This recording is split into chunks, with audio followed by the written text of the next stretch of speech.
लेते हैं पंचायत राज डिपार्टमेंट की। काफी बड़ा डिपार्टमेंट है, लेकिन इसमें जो पंचायत सहायक वाली बात करें तो केवल 26,383 पंचायत सहायक हैं और इनको परमानेंट करने पे 580 करोड़ रुपए का ही भार आना है, ज्यादा नहीं है, क्योंकि इतना बड़ा डिपार्टमेंट है और इतना तगड़ा बजट है जिसकी कहीं कोई समय सीमा नहीं है।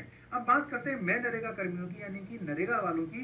तो 7,600 कर्मचारी हैं जो संविदा पर हैं। अगर अपन टोटल इनका करें तो टोटल संविदा कर्मी जो है वो बनते हैं 57,445। मैं ये वो फिगर बता रहा हूं जो मीटिंग में डिस्कस हुआ है, हो सकता है फिगर इससे आगे या पीछे भी हो, लेकिन ये वो फिगर है जो मीटिंग में निकल के आया है और जिस पर डिस्कस हुआ है।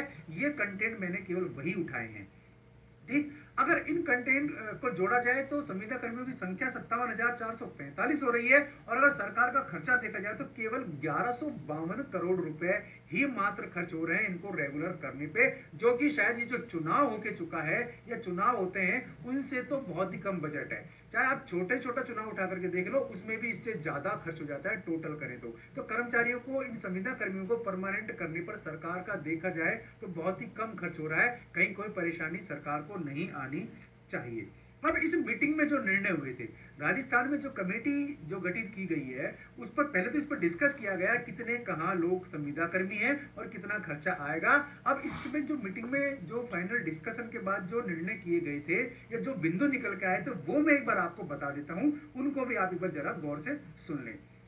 तो पहला तो सरकार ने यही कहा है कि जो भी ये संविदा कर्मियों की भर्ती हुई है या अब होगी उस पे आरक्षण नीति को फॉलो किया जाए। तो ये बहुत ही अच्छी बात है, क्योंकि जब भी सरकार संविदा कर्मियों को परमानेंट करेगी तो आरक्षण वाला मामला आ सकता है, क्योंकि कुछ टाइम पहले तक एग्जाम नहीं होता था, सरकार डायरेक्ट डॉक्यूमेंट देख करके भर्ती करती थी, वहां आरक्षण नीति फॉलो नहीं थी। लेकिन अब सरकार एग्जाम भी लेती है और आरक्षण नीति भी फॉलो करती है, चाहे वो संविदा कर्मियों का मामला हो चाहे वो किसी भी प्लेसमेंट एजेंसी का मामला हो। तो ये बिंदु सरकार का पॉजिटिव नजर आ रहा है कि इसका मतलब ये कह सकते हैं कि संविदा कर्मियों की परमानेंट होने की राह इस बिंदु के जरिए तो खुलती नजर आ रही है।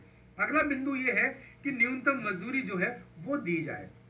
ठीक है, तो इसका मतलब ये है कि जल्दी से जल्दी सरकार हो सकता है कि लोकसभा चुनाव से पहले ये लागू कर दे। अब बात करते हैं दक्ष मजदूरों की, यानी कि कंप्यूटर ऑपरेटर्स या जो भी दक्ष कर्मचारी है उनकी। तो उनको जो मिनिमम पे है वो दिया जाए। तो मिनिमम पे जो अभी नया एक्ट बना है उसके अनुसार 18,000 रुपए कम से कम है, तो यानी